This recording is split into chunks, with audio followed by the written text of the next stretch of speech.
Bonjour à tous et bienvenue dans ma deuxième partie de tutoriel sur la création d'un suivi des dépenses mais aussi des recettes interactifs. Dans cette deuxième partie, nous allons mettre en place l'ensemble des tableaux croisés dynamiques de notre fichier.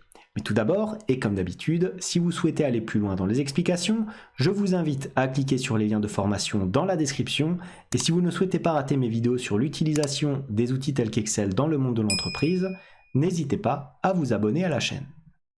De plus, pour ceux qui souhaiteraient uniquement acquérir le fichier sans passer par le tutoriel vidéo, sachez que tous les documents sont disponibles en illimité et dans leur version finalisée pour mes contributeurs Patreon, plateforme dont vous trouverez le lien en description. On est donc dans la deuxième partie de mon tutoriel sur la création d'un petit suivi des dépenses mais aussi des quelques recettes que vous aurez sur Excel. Suivi interactif qui prendra donc en compte des tableaux croisés dynamiques. Par rapport à la première vidéo, donc, j'ai intégré ici différents éléments dans ma base de données, donc répartis en fonction de la date, du type de dépense, si c'est des recettes ou des dépenses, et enfin par rubrique. Et bien entendu, le montant. Maintenant, ce que je vous propose de faire, c'est de mettre en place les formules. Alors, première formule, qu'est-ce qu'on pourrait faire pour cet onglet de registre ? Alors, quelque chose de tout simple, mais qui peut aider à la visualisation des données, ça serait éventuellement de sélectionner mes colonnes comme ceci et d'intégrer une mise en forme. Mise en forme conditionnelle, qu'est-ce que je veux faire? Je veux faire apparaître une ligne en jaune dès lors qu'il s'agit d'une ligne de dépenses et une ligne en vert dès qu'il s'agit d'une ligne de recettes. Donc on clique sur mise en forme conditionnelle. On va dans nouvelle règle ici et on clique sur utiliser une formule pour déterminer pour quelle cellule le format sera appliqué. Ensuite, qu'est-ce qu'on fait? On fait égal. Égal à quoi? Égal à B1, puisque la colonne B sera la colonne des valeurs conditionnelles. Par contre, je souhaite pouvoir faire varier les lignes. Donc B1, on enlève le dollar entre le B et le 1. Égal à quoi? On va commencer par les recettes, donc on met nos guillemets comme ceci, recettes, E-C-E-T-T-E-S, comme ceci.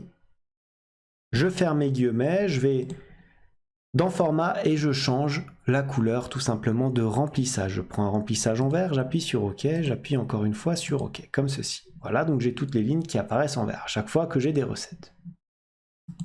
Vous l'avez compris, je vais faire exactement la même chose, mais cette fois-ci pour déterminer tout simplement les différentes dépenses. Donc on va ici, on fait égal quoi? Égal B1. On enlève le dollar bien entendu. Est égal à quoi? Cette fois-ci, on va chercher les différentes dépenses, donc au pluriel comme ceci. Je ferme les guillemets, je vais dans format et au niveau de mon format, je sélectionne du jaune. J'appuie sur OK. Et encore une fois, et voilà, donc maintenant je peux bien voir dans mon tableau ce qui est relatif aux dépenses et ce qui est relatif aux recettes. C'est plutôt pas mal lorsque l'on souhaite travailler sur ces différents éléments. Maintenant, une fois que j'ai fait ça, qu'est-ce qu'on va faire? On va mettre en place maintenant dans notre fichier l'ensemble des différents tableaux croisés dynamiques. Donc souvenez-vous, cet onglet-là. Donc pour ce faire, pour intégrer un tableau croisé dynamique, je dois sélectionner le tableau correspondant. Donc ça va être mon tableau ici, je le sélectionne et je fais quoi? Je vais tout simplement dans Insertion et là, qu'est-ce que j'ai? Tableau croisé dynamique. À partir d'un tableau ou une plage, je clique dessus éventuellement. Mon tableau est sélectionné, vous pouvez voir, hein. L'entièreté des éléments sont ici sélectionnés. Feuille de calcul existante, je me place ici au niveau de mon TCD, tout simplement j'appuie sur OK, comme ceci. J'ai mon rapport. Qu'est-ce que je souhaite faire apparaître? On va commencer de manière relativement simple. Je veux faire apparaître les dépenses ici. Donc, dans mon tableau, qu'est-ce que je vais avoir? Je vais avoir, bien entendu, le montant à prendre ici en valeur. Ensuite, je souhaite uniquement les dépenses. Par conséquent, je vais devoir sélectionner ici s'il s'agit des dépenses ou bien des recettes, que je vais placer dans mes différents filtres. Et au niveau de mon filtre, qu'est-ce que je peux faire? Je peux modifier bien sûr les champs, mais je peux aussi et surtout filtrer ici mes données de sorte à ne sélectionner que les différentes dépenses. C'est-à-dire ici, 22 453 €. Je sélectionne la colonne, je vais dans Accueil et je mets tout ça en format monétaire. Une fois qu'on a fait ça, qu'est-ce qu'on va faire? Je peux éventuellement retourner ici, faire Insertion, on retape les mêmes choses, j'insère mon tableau, feuille de calcul existante et je me place ici, donc on va se mettre tout simplement, hop, très simplement on appuie sur OK, voilà, on a un deuxième tableau. Et cette fois-ci, qu'est-ce que je vais vouloir prendre comme différentes données? Je vais souhaiter prendre la liste exhaustive de mes différentes dépenses, c'est-à-dire, je vais bien sûr prendre le filtre dépenses-recettes. Sélectionner ici tout simplement les dépenses. Voilà. Une fois que j'ai fait ça, je prends bien entendu le montant, comme ceci. On a le même tableau que tout à l'heure. Mais cette fois-ci, je souhaite ajouter tout simplement un autre élément qui va correspondre aux différentes rubriques et je vais les insérer dans les lignes. Et regardez, cette fois, je me retrouve avec quoi? Je me retrouve avec le détail des différents postes de dépenses. Donc là, on a la somme et là, on a les postes de dépenses. Et vous allez me dire, mais pourquoi avoir fait deux fois, quelque part, presque le même tableau? Parce que chacun des tableaux va correspondre à un élément distinct de mon tableau de bord ici. Voilà. Donc, j'ai les dépenses en global, j'ai les dépenses en détaillé. Maintenant, vous l'avez compris, je vais faire exactement pareil pour les recettes. Je vais dans Insertion, on répète la manipulation, j'aurais pu faire éventuellement un copier-coller, mais ça nous fait du bien de refaire tous ces éléments. Hop, on se place ici très simplement et j'appuie sur OK. J'ai un nouveau tableau croisé dynamique. Pareil, je choisis la mise en forme simple. Donc on prend les filtres et on prend le montant.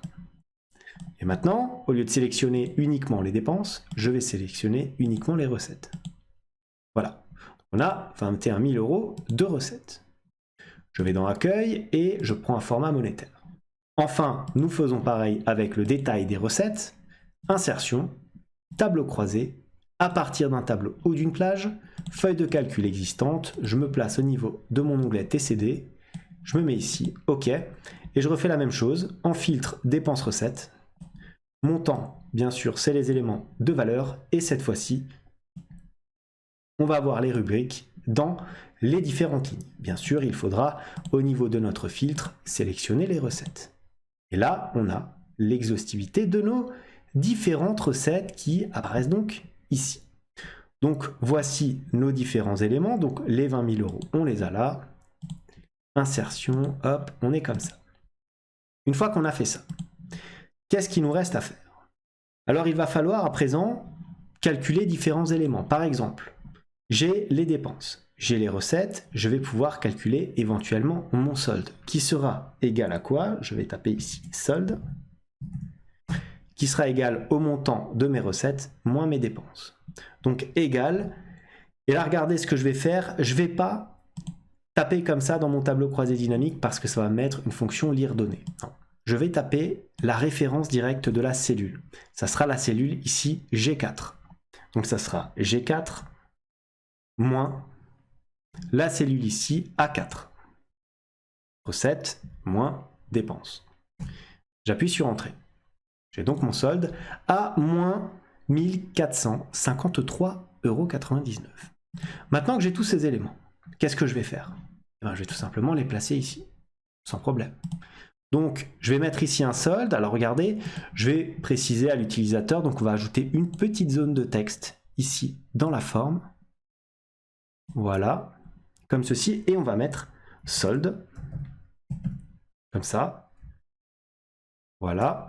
On met cet élément-là en gras, tout simplement. Donc là, on a le solde. CTRL-C, CTRL-V.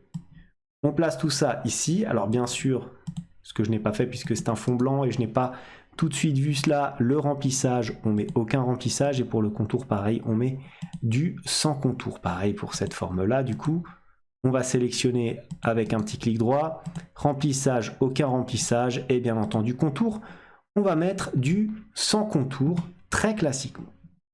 Voilà, et bien sûr, au lieu d'avoir solde ici, on va avoir quoi? On va avoir dépenses. Très simplement. Voilà, maintenant je fais un CTRL-C, CTRL-V. Voilà. Et je le mets ici. Et cette fois, on va l'appeler vous l'aurez deviné, on va l'appeler recette. Comme ceci, donc très simplement, afin tout simplement de faire comprendre à l'utilisateur qu'il s'agit bien entendu des différents éléments. Alors, ce que je vous propose de faire, c'est de sélectionner ces trois formes-là, voilà, en restant appuyé sur la touche CTRL de votre clavier et d'aller dans format de la forme afin d'aligner les différents éléments au milieu, voilà, comme ceci pour les placer sur le même axe horizontal. Une fois que vous avez fait ça, vous allez rapatrier les informations que vous aviez ici dans votre tableau croisé dynamique, c'est-à-dire les dépenses, les recettes et bien sûr le solde. Comment est-ce qu'on fait? On se place tout simplement dans la forme ici, on fait un petit clic droit et on fait modifier le texte. Alors ici, voilà, modifier le texte et maintenant vous allez pouvoir le modifier. Regardez, je vais le mettre à droite et je vais le descendre. Voilà, comme ça. Je veux même plutôt le mettre au milieu. Je vais me placer dans la barre ici et je vais faire égal à quoi? Au niveau de mon TCD, je sélectionne ça, A7, j'appuie sur Entrée. J'ai donc mon élément qui apparaît ici. Je peux bien sûr le mettre en gras, si je le souhaite. Voilà, hop, je sélectionne les différentes données.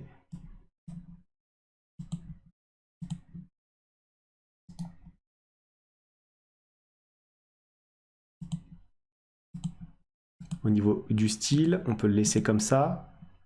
Voilà. Et on augmente. On va mettre, alors 28 c'est un petit peu grand, on va laisser sur une police de 24. On fait pareil pour les dépenses. On fait un clic droit sur notre forme. On modifie le texte, on se place dans la barre ici, on fait égal. On va dans notre TCD et les dépenses, ça sera la cellule A5. Attention, ne cliquez pas, A4 pardon, ne cliquez pas sur le tableau croisé dynamique. On appuie sur Entrée. Vous voyez, il est là. Donc qu'est-ce que je dois faire? Je dois éventuellement placer les éléments que je souhaite. Alors pas celui-ci. Les éléments de texte, je dois les placer à droite au centre. Voilà, j'aurais dû le faire avant de le mettre tout simplement ici. On met tout ça en gras, on augmente la taille de la police. Alors j'étais, si je ne me trompe pas, sur du 24, donc on va rester sur du 24. Donc là, on a l'ensemble des différents éléments. Maintenant, au niveau des recettes, on fait pareil. Clic droit, modifier le texte. Regardez, hein, hop, je le place comme ça au milieu. Il apparaît ici, c'est très bien. Je me place dans la barre ici, égal. Et je sélectionne les recettes. Donc on les a ici dans la cellule G4. G4. J'appuie sur Entrée. J'ai donc les éléments qui apparaissent ici. C'est plutôt une bonne chose. Je peux alors le sélectionner comme ceci. Voilà, en gras. Et on va se placer sur l'appareil du 24. Donc on a l'ensemble des éléments qui apparaissent. Vous voyez, maintenant, lorsque les données seront modifiées dans le registre, automatiquement, on aura les indicateurs ici qui vont donc changer sur notre fichier. Voilà ce que j'avais à vous dire dans cette deuxième partie de vidéo, de tutoriel, où nous avons mis en place l'ensemble des tableaux croisés dynamiques, ainsi que des mises en forme conditionnelles que nous avons ici, et les petites formules qui nous permettent de rapatrier le solde, les dépenses et les recettes. C'était tout pour cette deuxième partie. Nous verrons donc dans la troisième et dernière partie comment mettre en place les graphiques croisés et dynamiques ici avec les petits segments qui vont bien et qui vont vous permettre de rendre votre fichier interactif. Comme d'habitude, si cette vidéo vous a plu, n'hésitez pas à la liker, à la commenter, à vous abonner à la chaîne si ça n'est pas encore fait. En tout cas, moi je vous dis merci et à bientôt pour la suite et la fin de ce tutoriel.